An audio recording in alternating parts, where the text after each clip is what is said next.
मिर्चू academy पर खुश आमदीद। अस्सलाम वालेकुम डियर स्टूडेंट्स, कैसे हैं आप सब। उम्मीद करता हूं कि आप सब खैर आफियत से होंगे। तो आज के लेक्चर नंबर 3 में हम डिस्कस करेंगे प्रोग्रामिंग बेसिक्स। प्रोग्रामिंग के लिए जो बेसिक चीज़ें होंगी वो हम आज के लेक्चर में डिस्कस करेंगे, ठीक है। तो सबसे पहले यहाँ पे देखें तो सिंटैक्स की बात की गई है, ठीक है। सिंटैक्स की तो इस चीज़ को मैं आपको समझाता हूँ। जिस तरह हमारे पास इंग्लिश लैंग्वेज होती है, क्या होती है? English language. इंग्लिश में लिख देता हूँ यहाँ पे, क्या? English language. इसी तरह हमारे पास उर्दू लैंग्वेज भी होती है, ठीक है। पंजाबी भी होती है, फ़ारसी भी होती है, डिफरेंट लैंग्वेजेस होती हैं। अब इंग्लिश लैंग्वेज में अगर हम कोई चीज़ लिखना चाहते हैं तो उसको हम पैराग्राफ कहते हैं, ठीक है। पैराग्राफ कह लें या टेक्स्ट कह लें, ठीक है, टेक्स्ट वगैरह। इसी तरह अगर उर्दू लैंग्वेज में लिखना चाहते हैं तो उर्दू के फ़िक्रात आ जाते हैं, उर्दू के फ़िक्रे आ जाते हैं, इंग्लिश में सेंटेंसेस आ जाते हैं। अब उन चीज़ों को हम ऐसे ही नहीं लिखी जाते, बल्कि इंग्लिश लिखने के कुछ रूल्स होते हैं, उन रूल्स के अकॉर्डिंग हम इंग्लिश लिखते हैं। इसी तरह उर्दू लिखने के भी कुछ रूल्स होते हैं, इस वजह से हम उर्दू लिखते हैं। जैसे मैं आपको बताऊं, मैं कह दूं कि दिस इज़ आ कैट, ठीक है, या हाँ इट इज़ आ कैट कह लूँ, क्योंकि चले जी इसको भी और सिंपल कर देता हूँ। He is an intelligent boy, he is an intelligent boy. लेकिन अगर इसको मैं आगे पीछे कर दूँ, इंटेलिजेंट बॉय ही इज़ आ, तो ये हमारे पास एक सेंटेंस नहीं बनेगा। क्यों? क्योंकि ये सेंटेंस रूल्स के अकॉर्डिंग नहीं है। इसी तरह अगर उर्दू में हमने कोई चीज़ लिखनी हो कि वो एक बहुत प्यारा लड़का है, ठीक है, वो एक प्यारा लड़का है, तो हम लिख दूँ लड़का प्यारा वो है एक, तो ये हमारे पास फ़िक्रे नहीं बनेंगे, ये हमारे पास लैंग्वेज का सही यूज़ नहीं किया जाएगा। बिल्कुल इसी तरह प्रोग्रामिंग लैंग्वेज भी एक लैंग्वेज होती है, तो इसमें अगर हम प्रोग्राम लिखना चाहते हैं तो उसके लिए भी कुछ रूल्स होंगे, ठीक है। उन रूल्स को यहाँ पे एक ख़ास चीज़ का नाम दिया गया है सिंटैक्स का, ठीक है। इसको कहा जैसे इंग्लिश में हम ग्रामर का नाम देते हैं ना, इंग्लिश ग्रामर, पहले ग्रामर के बारे में पता होना चाहिए, ठीक है। यहाँ पे नाम दिया जाता है सिंटैक्स का, ठीक है। सिंटैक्स का मतलब क्या होगा? रूल्स होंगे, वो कवानीन होंगे जिन पर रहते हुए हम अपनी प्रोग्रामिंग किया करेंगे, ठीक है।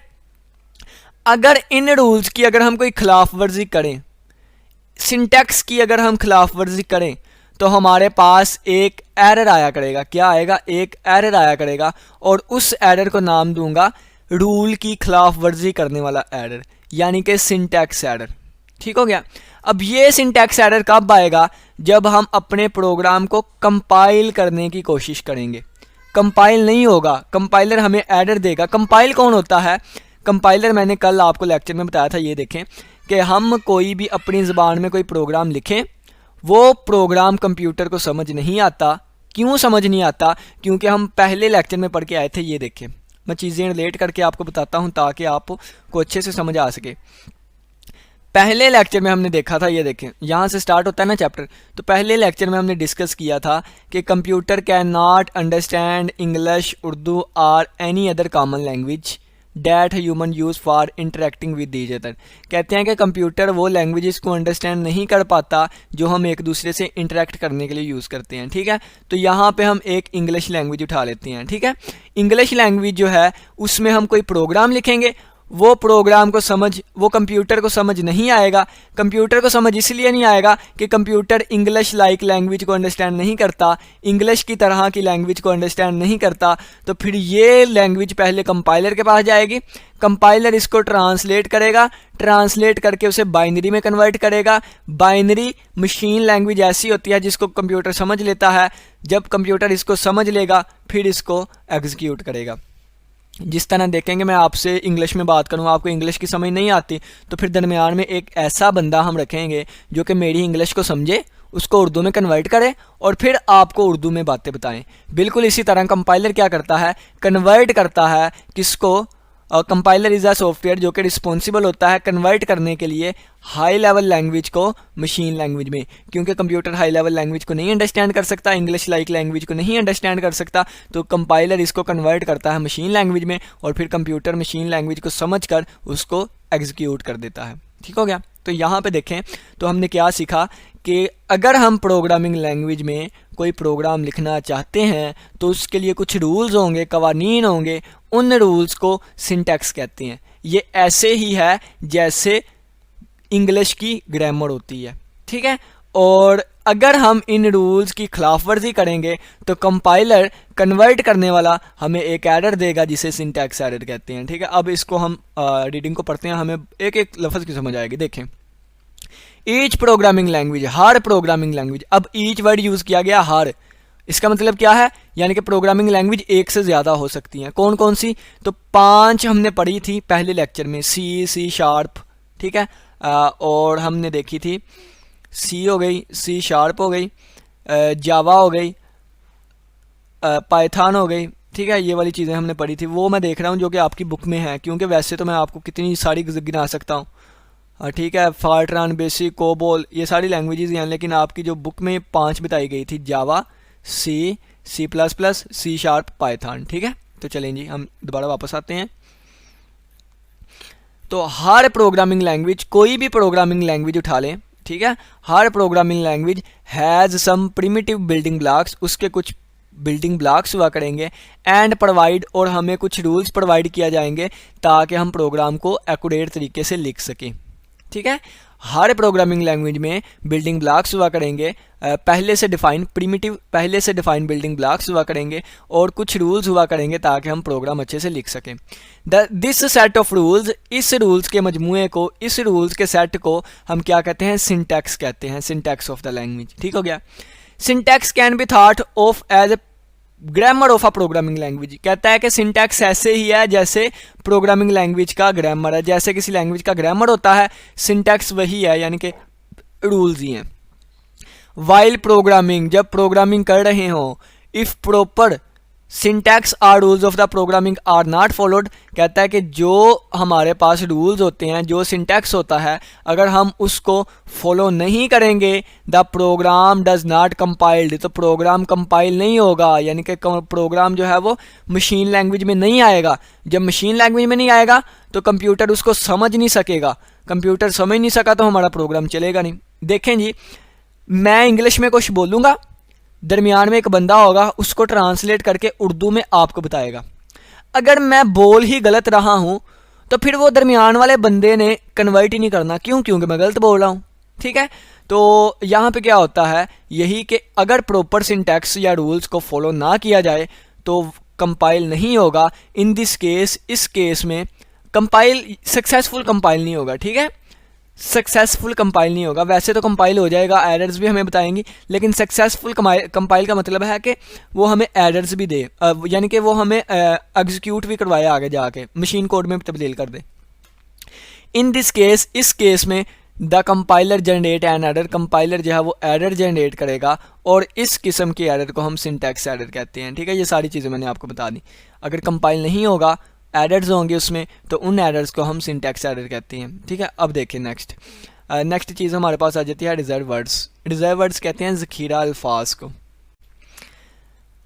एवरी प्रोग्रामिंग, अब देखें इंग्लिश लैंग्वेज की अगर हम बात करें ना, तो ये पहले आपको पता है कि नाउन लिखा होता है, प्रोनाउन लिखा होता है, ठीक है। ये वाली सारी चीज़ें क्या है, पहले से डिफाइन होती हैं, ठीक है, पहले से डिफाइन।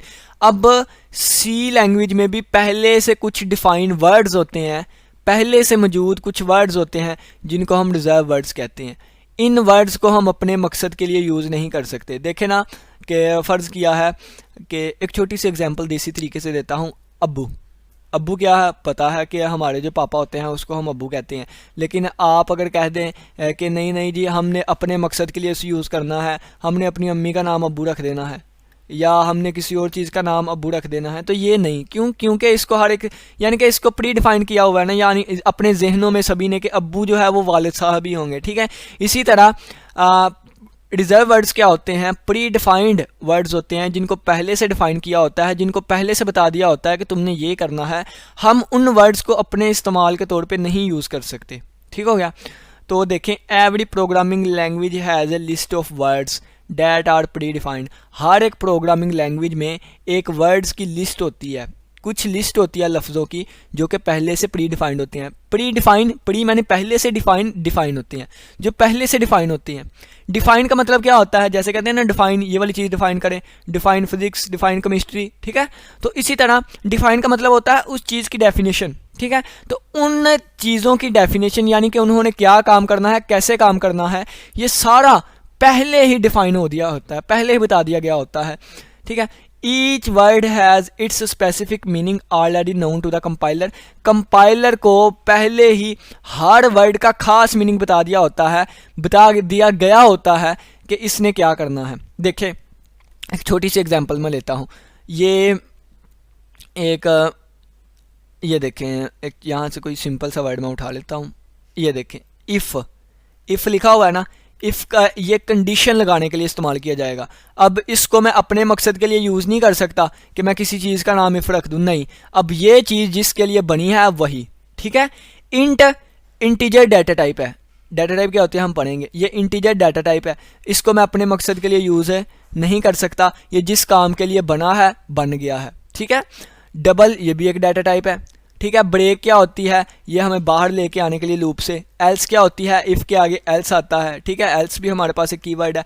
लॉन्ग भी एक डाटा टाइप है। स्विच स्टेटमेंट हम पढ़ेंगे, स्ट्रक्चर के लिए हम स्ट्रक्ट यूज़ करते हैं, ये स्विच स्टेटमेंट में हम केस यूज़ करेंगे, ठीक है। वाइड मेन आप पढ़ते हैं ना, वाइड मेन प्रोग्राम में, तो ये वाइड भी एक कीवर्ड है, ठीक है। साइंड भी हमारे पास एक डाटा टाइप है, ये फॉर लूप आप पढ़ेंगे। फ्लोट जो है ये भी हमारे पास एक डाटा टाइप है। रिटर्न जो है ये वापस आने के लिए, ये हमारे पास यहाँ पे डेव C++ में यूज़ होता है। रिटर्न के आगे ज़ीरो लगा देते हैं कि नथिंग टू रिटर्न, कोई भी चीज़ वापस ना आए। इसी तरह मुख्तलिफ चीज़ें, रजिस्टर के लिए ये अनुमिनेशन के लिए, ठीक है, ये 4 डाटा टाइप है। ये कॉन्स्टेंट के लिए, ये कंटिन्यू स्टेटमेंट आ गई, ये डिफ़ॉल्ट केस आ गए जो कि स्विच स्टेटमेंट यूज़ होता है, ये गो टू स्टेटमेंट आ गई, ये साइज ऑफ ऑपरेटर आ गया, ये वाइल आ गया, while do while for loop होते हैं, ये डू आ गया, डू वाइल, ठीक है। इसी तरह अनसाइंड आ गया, इसी तरह ये सारी चीज़ें होती हैं, ठीक है। शॉर्ट भी डाटा टाइप है, ये वाली चीज़ें। अब जिन कामों के लिए इनको बना दिया गया है हम उसके अलावा इसको यूज़ नहीं कर सकते। अब नेक्स्ट देखिए, दोबारा रीडिंग पे आते हैं। These words are known as reserved words are key words. इन वर्ड्स को हम रिजर्व वर्ड्स भी कहते हैं, की वर्ड्स भी कहते हैं, ठीक है। तो पेपर में क्वेश्चन की वर्ड्स के नाम से भी आ सकता है, रिजर्व वर्ड्स के नाम से भी आ सकता है, MCQs भी आ सकता है, ठीक है। इफ़ अ प्रोग्रामर, अगर कोई programmer gives them a definition of his own, अगर कोई प्रोग्रामर इनको अपनी डेफिनेशन देना चाहे तो वो नहीं दे सकता। इस पर क्या आएगा, एक एरर आएगा। इट काज, ये वजह बनेगा, आ सिंटैक्स एरर, एक सिंटैक्स एरर की, यानी कि ये भी रूल की खिलाफ वर्जी करने वाला एरर होगा। क्यों? क्योंकि ये भी एक रूल है कि इनको हम अपने मकसद के लिए यूज़ नहीं कर सकते, ठीक है। और ये हमारे पास 32 है, ये भी MCQs में आ सकता है कि कीवर्ड्स कितने हैं, 32 कीवर्ड्स हैं, ठीक है। कितने, 32 कीवर्ड्स है C लैंग्वेज में। और अगर C++ लैंग्वेज की बात करें तो उसमें 63 होंगे। तो आपके कोर्स में C लैंग्वेज है तो C लैंग्वेज में 32 कीवर्ड्स होंगे। गिन लें इसको, 4, ये देखें, 1 2 3 4 8 12 16 20 24 28 और 32, ठीक हो गया। और नेक्स्ट हमारे पास एक्टिविटी आती है, from the following list and circle the reserve words in the C language. वो कहता है C लैंग्वेज में जो रिजर्व वर्ड्स हैं उनको, यानी कि जो की वर्ड्स हैं उनको दायरा लगाएं।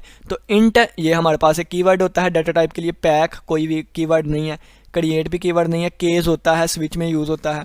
रिटर्न भी हमारे पास कीवर्ड होता है, स्मॉल नहीं, शॉर्ट कीवर्ड है लेकिन स्मॉल नहीं है। अच्छा, मैथ डॉट एच एक चीज़ यूज़ होती है C लैंग्वेज में, मैथ डॉट एच, ठीक है। मैथ ये हमारे पास हेडर फाइल होती है, लेकिन मैथ नाम की कोई चीज़ नहीं, ठीक है। मैथ अकेला हम अपने काम के लिए यूज़ कर सकते हैं, ये कीवर्ड रिजर्व वर्ड्स नहीं है। सट्रैक्ट भी है, ठीक है ना, सट्रैक्ट भी है, इसको भी प्रोग्राम नहीं है, लाइब्रेरी भी नहीं है। तो यहाँ पे 4 हमारे पास कीवर्ड हैं, ठीक है। बाकी तो दोबारा आज का लेक्चर हमारा हुआ कंप्लीट। नेक्स्ट हम डिस्कस करेंगे क्या, structure of a C language, जो कि very very very very important है, ठीक है। उससे पहले जो हमने आज के लेक्चर में चीज़ें डिस्कस की हैं, अब दोबारा उनको थोड़ा सा देख लेते हैं। सबसे पहले देखें, क्या हर एक प्रोग्रामिंग लैंग्वेज लिखने के कुछ रूल्स होते हैं, उन रूल्स को हम सिंटैक्स कहते हैं, ठीक है। उन सिंटैक्स को हम ऐसे भी सोच सकते हैं कि उस प्रोग्रामिंग का ग्रामर है, ठीक है। अगर हम सिंटैक्स रूल्स की खिलाफवर्जी करेंगे, रूल्स को फॉलो नहीं करेंगे, सिंटैक्स की खिलाफवर्जी करेंगे, तो एक एरर आएगा जिसे हम सिंटैक्स एरर कहते हैं, और प्रोग्राम हमारा सक्सेसफुली कंपाइल नहीं होगा। कंपाइल होगा, एरर्स जनरेट कर देगा, लेकिन सक्सेसफुली यानी कि नहीं होगा, ठीक है। यानी कि वो एग्जीक्यूट नहीं होगा, चलेगा नहीं हमारा प्रोग्राम। अब देखें नेक्स्ट हमारे पास रिजर्व वर्ड्स आ गए, ऐसे वर्ड्स जिन्होंने क्या काम करना है ये पहले ही प्रोग्रामिंग में डिफ़ाइन कर दिया होता है। कौन डिफ़ाइन करता है? प्रोग्रामिंग बनाने वाले, ठीक है। जिन्होंने प्रोग्रामिंग लैंग्वेज बनाई होगी वो पहले से कुछ वर्ड्स को प्री डिफ़ाइन कर देते हैं, उनका मानी पहले ही तस्लीम कर लेते हैं, ठीक है, कि इन्होंने इस काम के लिए, हम उन वर्ड्स को अपने इस्तेमाल के लिए, अपने अपने मकसद के लिए यूज़ नहीं कर सकते। जिन मकसद के लिए बनाया गया है उन्हीं मकसद के लिए यूज़ करेंगे, ठीक है। और अगर हम इसे अपने मकसद अपने कामों के लिए यूज़ करने की कोशिश करें, यानी कि मैं चाहूँ कि ये मेरी मर्ज़ी से काम करें, तो फिर ऐसा नहीं होगा। इसके लिए फिर एरर आ जाया करेगा, वो कौन सा होगा, सिंटैक्स एरर होगा, ठीक है। तो ये हमारे पास 32 है। और इन्होंने यहाँ पे एक्टिविटी में कहा था कि आप हाईलाइट करें कीवर्ड्स को। कीवर्ड्स का दूसरा नाम रिजर्व वर्ड्स है। उम्मीद करता हूँ कि आज के लेक्चर की समझ आई होगी। कल हम डिस्कस करेंगे क्या, structure of a C program. अपना बहुत सा ख्याल रखिएगा। बाकी लेक्चर्स देखने के लिए डिस्क्रिप्शन बॉक्स में आपको प्लेलिस्ट का लिंक मिल जाएगा। इसी के साथ इजाज़त दीजिए। अल्लाह हाफिज़, अल्लाह निगहबान।